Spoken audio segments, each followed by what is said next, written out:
Hello,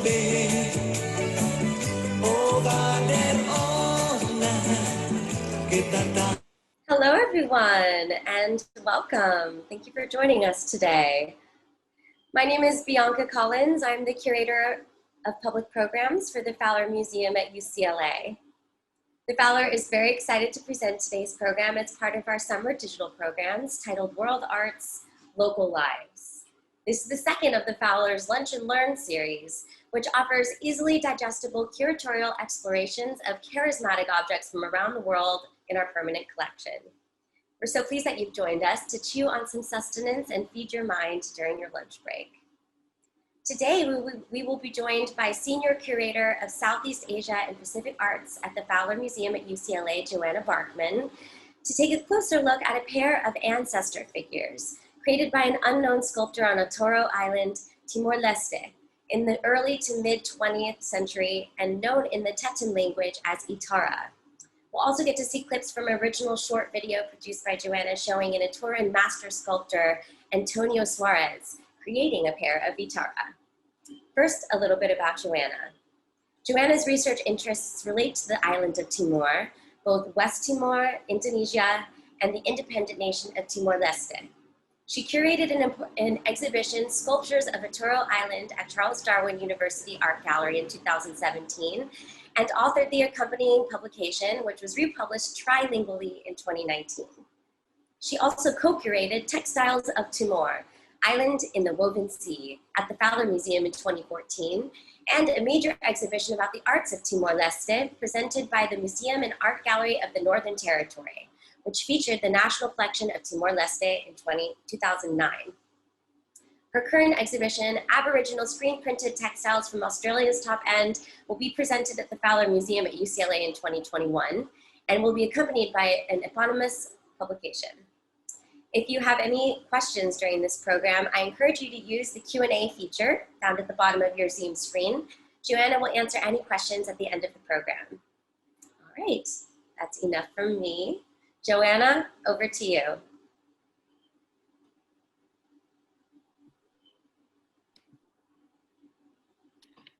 Hello, everyone. Thank you very much for that introduction, Bianca, and greetings to everyone on this fine Monday. I'm really pleased today to be able to talk about a pair of itara figurines from the Fowler's collection that were gifted in 1981 by the Rogers Family Foundation. And I'm going to quickly jump over to my PowerPoint now and begin a little presentation. So let's see how we go. The sculptures of Ataúro Island are really quite distinctive, as is the island itself. And I thought I'd begin by showing an image of the island just to orientate us a little bit to the region. Ataúro is an island of about 25 kilometers long, 9 kilometers wide, and it sits across from the mainland of Timor. Actually, this photo is taken on a boat sailing across from the city of Dili, which is the capital of East Timor, which was a former Portuguese colony for over 400 years. And gained independence after Indonesian occupation for 25 years or so in 2000. So sailing from Dili, we traverse a very deep body of water known as the Wetar Strait. It's over 3,500 meters deep. It's very dangerous. And subsequently, there's a lot of mythology about this body of water, the Wetar Strait. As we go across, in that instance, there were beautiful dolphins swimming, and there's a lot of mythology that relates to the creatures that inhabit the sea, to mermaids, to mermen, and these are often depicted in quite contemporary sculptures that are produced at this time from the island of Ataúro. Sorry to interrupt, but I just wanted to let you know that your screen has not shared, so if there's a presentation element, we're not seeing it. Oh, I'm so sorry. No problem. Just bear with me. Okay.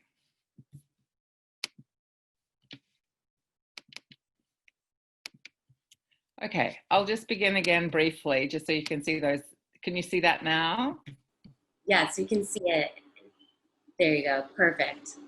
If you want to go with the presentation, well, pretty. Okay.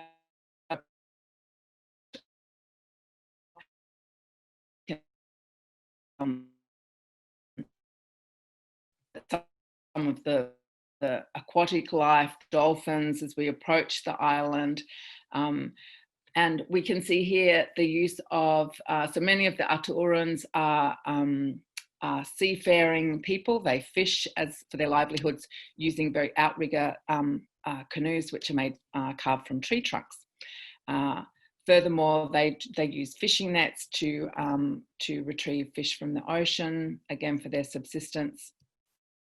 And also people are deep sea fishers. So here we see a woman, Dina Martinez, deep sea fishing, spear fishing, wearing wooden goggles, also carved on the island.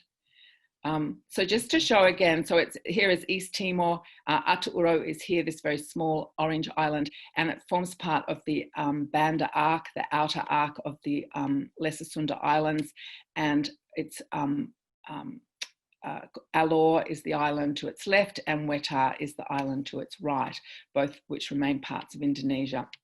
And it's believed that these islands here were all once one island, and that a large eel, its tail flapped and broke the islands into many smaller islands.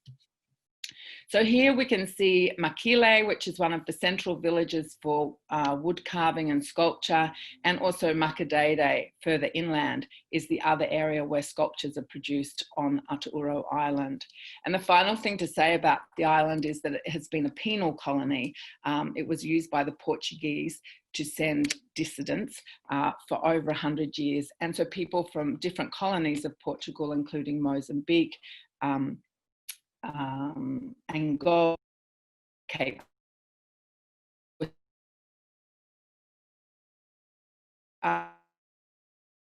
sculpture tradition and has become an amalgam of both this wider region of Alor and Wetar, as well as and Timor, as well as these influences from parts of Africa. We can see the island is also incredibly dry and a very harsh environment on which to survive.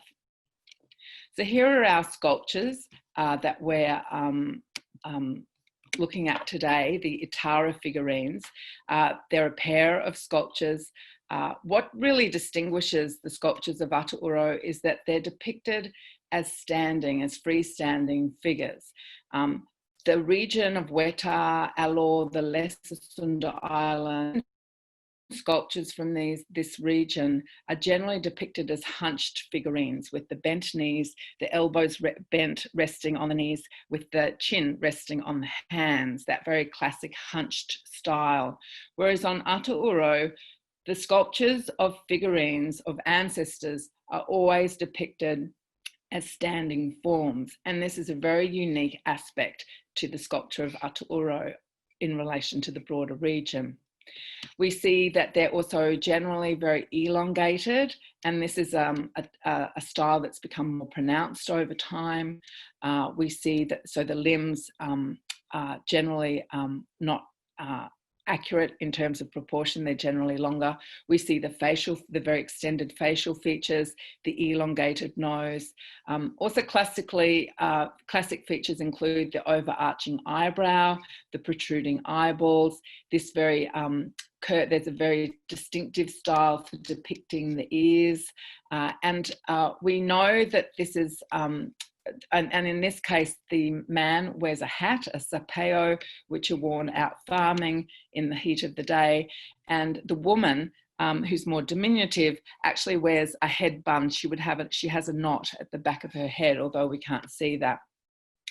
Other features to comment upon is that often the figurines are depicted with nipples, with navels, with their genitalia, and also in this instance with a sometimes featuring body adornment. Sometimes you'll see earrings that the women wear, traditionally that are made out of tortoiseshell.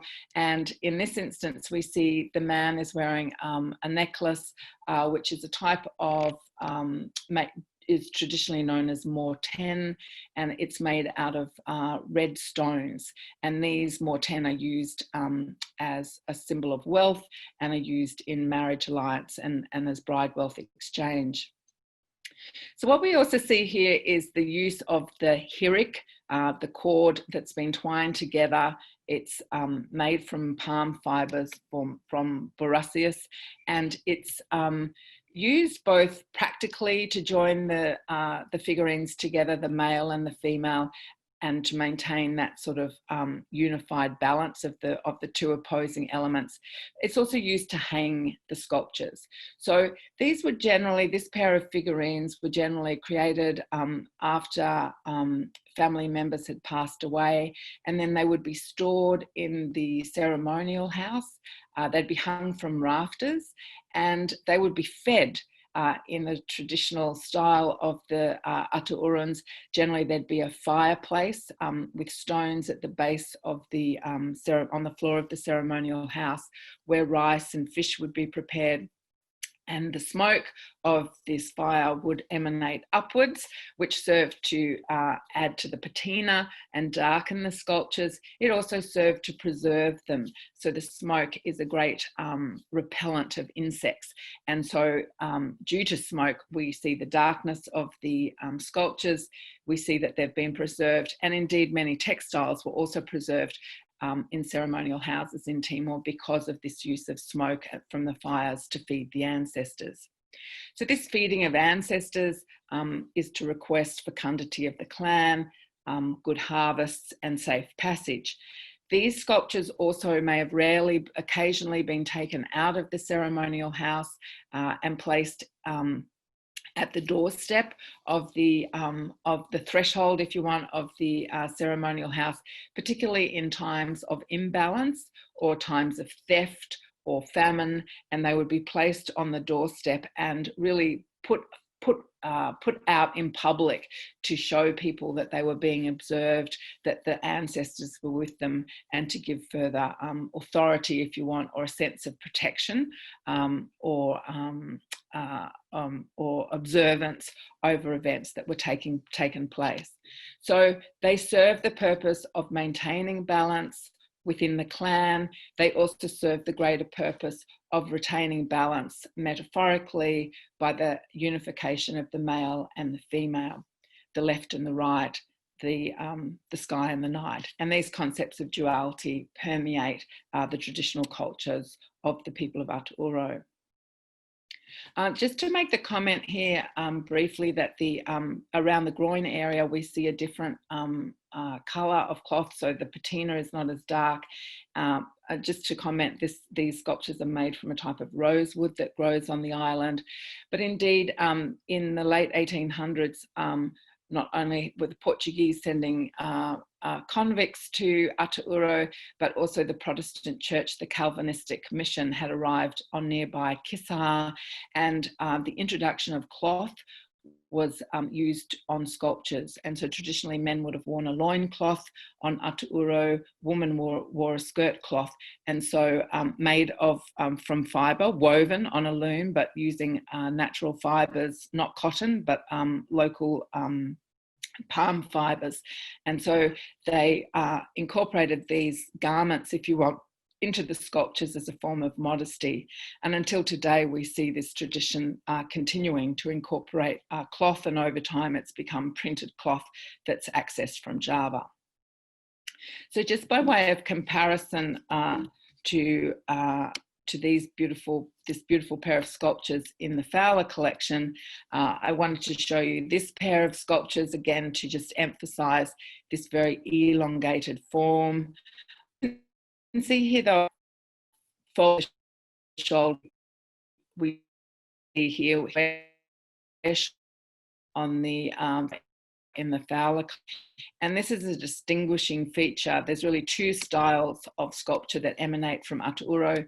Here again, we see this forward folding or bending shoulder and a slightly rounder face. And this is considered to be a style that's more directly a result of the Wetarese influence, whereas the more angular or the straighter version, such as these ones, which are more reminiscent of the pair at the Fowler with this shoulder. And again, we see this elongated form really being emphasized in this instance. Here we see the children attached, the woman holding two children, the man holding one child, representative of fecundity and of both the feminine and masculine form. Interestingly, we see the use of the cloth here as well. At this point, I just wanted to, by way of introducing the video, I wanted to make the point that in the 70s, a lot of this sculptural tradition really dissipated on the island of Ataúro. The role of Christianity was much stronger. Many traditional practices, sculptures and other forms. In some instances, sculptures were stored, though, squirreled away in caves on the island, later to be opened up. And with independence, indeed, people started selling ancestral sculptures in 2000. But prior to that, in the 70s, there had been a big wave of collecting that saw Ataúro sculptures really for the first time come onto the international art market. So since 2000, there's been a real resurgence in the sculptural practice, partly because this was a way for people to earn money during very difficult times following the war in East Timor. And we see the production of contemporary production of sculptures, both as tourist souvenirs with these very small ones we can see on the left here on the stone wall, on the concrete wall, and then with larger pieces that are being produced by young sculptors that come in, that sail across from Ataúro and reside on the beach at Dili. And here we see Antonio Soares, one of the most prolific sculptors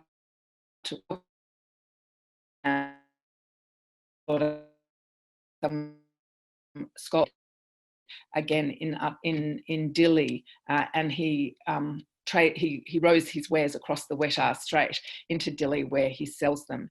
And so by way of introduction, I'd now like to hand over to Jean for us to look at a short film that we made a few years back of Antonio creating a small sculpture for sale on the esplanade at Dili. So at that point, over to you, Jean.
So I just wanted to make a couple of comments and show this. This is a more contemporary work that Antonio Soares created.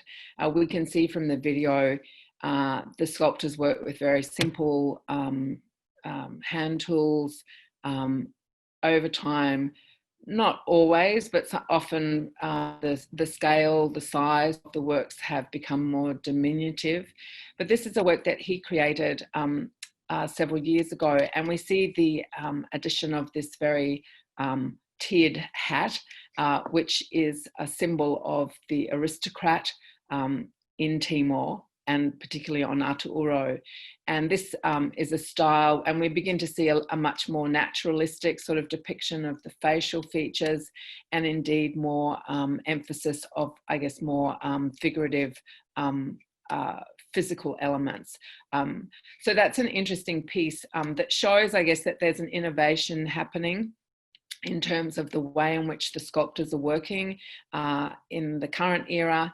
And then I wanted to end just showing this piece, which I think are a really elegant pair of sculptures, again from Ataúro, but we also get a real sense of some of the way in which the sculptors are really extending the form and developing the work. See instance and these contemporary darkened by applying soot and that's created from burning coconut husk. And again, we see the incorporation of these textiles. So we see really a style of sculptures that's really continuing, that's developing, that's in transition in the 21st century. And I think it's really quite a testimony to the sculptors of Ataúro that they've managed to hold on to this, this tradition through the vicissitudes of time. And partly that is because they come from this very remote and isolated island on East Timor. So at this point, I'm going to just end the actual PowerPoint, and we might just return and see if there are any looking into the box here, and I can see there's one that's asking about the smoke that helped preserve the wood sculptures and textiles, and what is the principle that smoke helps to preserve textiles, and was there damage or side effects?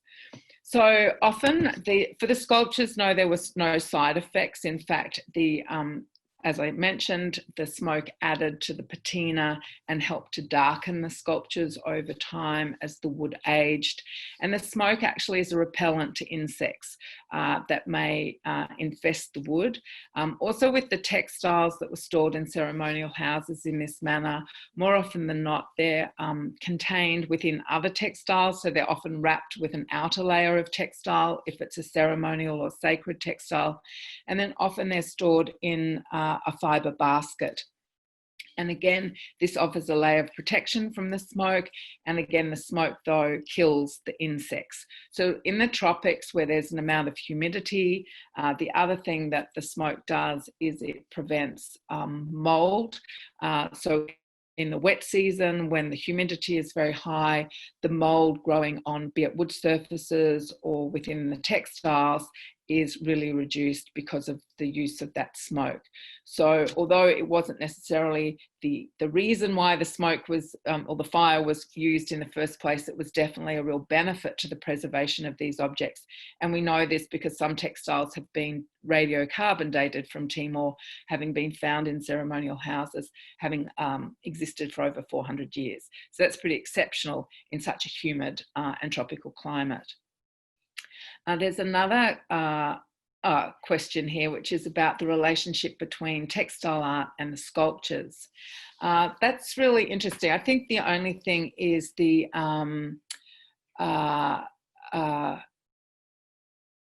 think that, so on Ataúro, there is not really the weaving tradition, there is not a tradition of weaving cotton. There is a tradition of weaving fibres. The Corfia utan fibre is what has been used. It's woven on a type of loom and it's really like I guess in one of a better form, it could be considered a grass skirt. It's woven as a sarong, as a rectangular shape with a fringe at either end and wrapped around the lower part of the torso.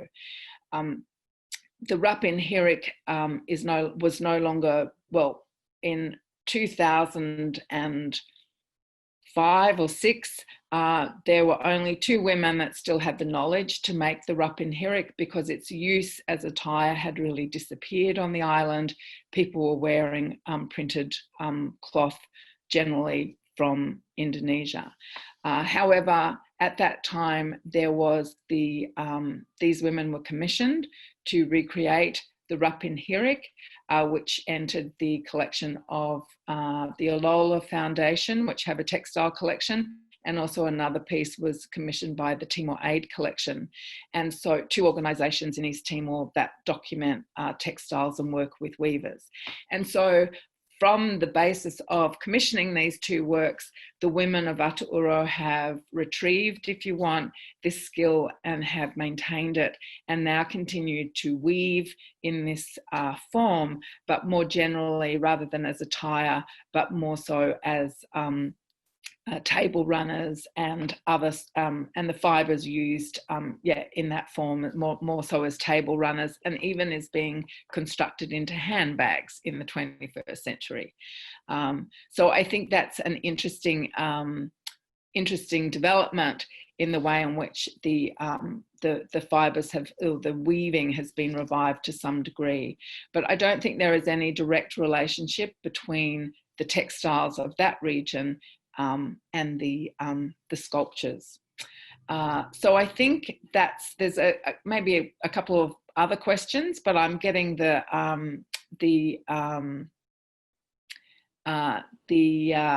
okay, there's one more which I'll quickly answer. How much do you think the art is influenced by adhering to tradition versus catering to demand from buyers from outside the area?